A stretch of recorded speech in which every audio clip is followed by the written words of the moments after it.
অবশেষে আমরা সেই দিনকে ঘুরতে বেরিয়েছিলাম মেঘ মাথায় করেও। তো প্রথমত আমরা বেরিয়ে পড়েছিলাম পেট্রোল পাম্পের উদ্দেশ্যে। পেট্রোল পাম্প থেকে তেল ভরে নিয়ে তারপরে আমরা রওনা দিলাম। আর সেদিন আমরা কিন্তু একা ছিলাম না, আমাদের সাথে ছিল আরও দুইজন, আমার ভাসুর আর যা, সম্পর্কেও আমার দিদিও হয় একদিক থেকে।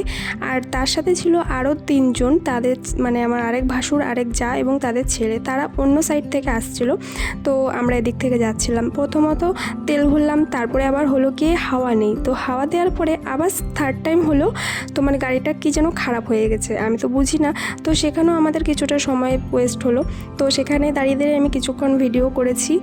আর তারপরে অবশেষে রওনা দিলাম। রওনা দেওয়ার পরে প্রথম ঠাকুর আমরা এটা দেখেছিলাম। আর বাইরের প্যান্ডেলটা খুবই সুন্দর হয়েছিল। এই যে বাইরের প্যান্ডেলটা পুরোপুরি স্ক্রিন টাইপের করেছিল, অনেক কিছুই দেখাচ্ছিল। কিছুক্ষণ দাঁড়িয়ে দেখেছিলাম, তবে ওখানে প্রচণ্ড ভিড় থাকার কারণে বেশিক্ষণ দাঁড়াইনি। রাস্তার এক সাইডে দাঁড়িয়ে কিছুক্ষণ দেখে আবার রওনা দিলাম। প্রথমত তো ওদিকে কোনো গাড়ি অ্যালাউই ছিল না। এক জায়গায় গাড়িটাকে পার্ক করে সেখান থেকে আমরা হেঁটে হেঁটে পুরোটা দেখেছি।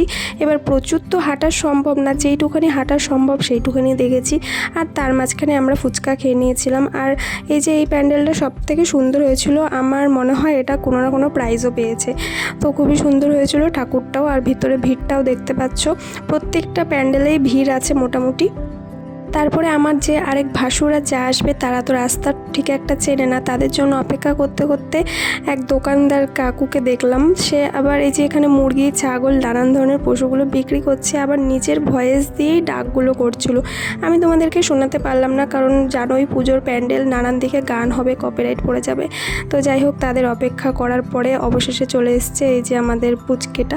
তো তাকে সঙ্গে নিয়ে এবং তাদের সকলকে সঙ্গে নিয়ে আমরা সকলে মিলে হাঁটা দিলাম ঠাকুর দেখার উদ্দেশ্যে।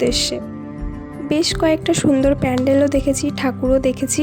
তবে যতদূর জানি বাতকুল্লার পুরোটা জুড়েই পুজো হয়। তবে যেহেতু গাড়ি অ্যালাউ ছিল না, সেই জন্য আমরা বেশি দূর হেঁটে যেতে পারিনি আর দেখতেও পারিনি। আর তার মাঝখানে এক জায়গায় প্রচুর বড় একটা মাঠের মধ্যে মেলা টাইপ হচ্ছিল। আর ওইখানে যে এই নাগরদোলনা না কী বলে জানি না, তো এটা খুবই সুন্দর লাগছিল।